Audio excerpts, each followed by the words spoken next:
patiente, en effet, elle dépend du stade de la maladie, souvent corrélée aux symptômes de chaque patiente, et elle implique une discussion du dossier et de la prise en charge optimale pour chaque patiente en santé expert, puisqu'elle nécessite d'avoir le chirurgien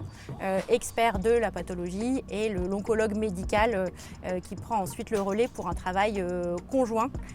pour une prise en charge la plus adaptée. En réunion de concertation pluridisciplinaire, on a le radiologue expert des pathologies gynécologiques et aussi l'anatomopathologiste qui est donc le médecin en charge de l'analyse de la pièce opératoire et de donner le diagnostic, ce qui est donc l'élément essentiel qui guide ensuite la prise en charge des patientes.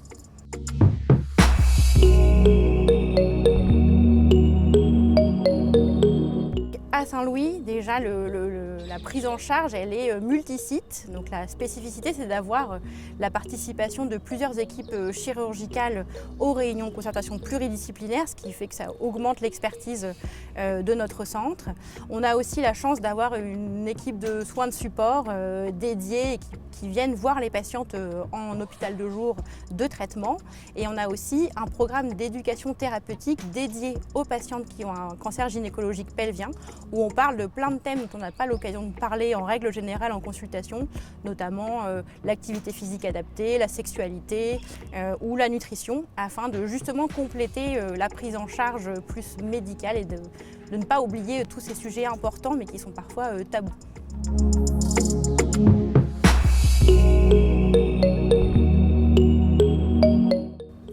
La prise en charge du cancer de l'endomètre, elle se fait par l'intermédiaire de la réunion aussi de concertation pluridisciplinaire où le chirurgien fait le diagnostic et opère si le cancer est opérable, et ensuite il est décidé de la stratégie de traitement.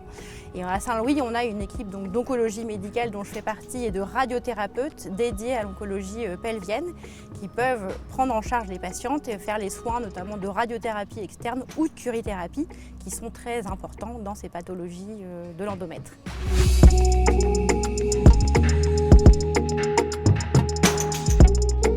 Donc les patientes qui ont un cancer de l'endomètre souvent sont diagnostiquées au décours de symptômes tels que les saignements qui apparaissent après la ménopause. Le grand message, c'est tout saignement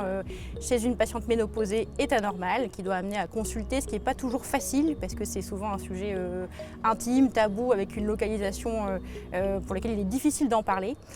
C'est des patientes qui ont parfois d'autres pathologies, donc qui oublient notamment du diabète ou de l'hypertension et qui ne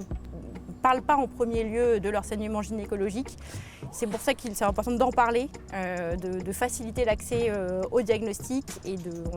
libérer la parole sur ce sujet dont on ne parle pas forcément assez parce qu'il n'y a pas de dépistage organisé.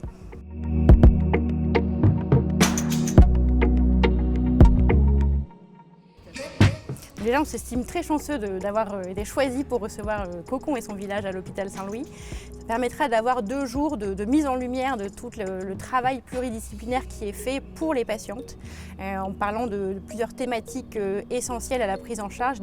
Le fait d'avoir Imagine partenaire de ce programme nous permet d'avoir leur expertise, parce qu'on sait que l'expérience de chaque patient, c'est finalement le plus enrichissant pour une patiente qui est en cours de diagnostic ou en cours de traitement. On est ravis de les avoir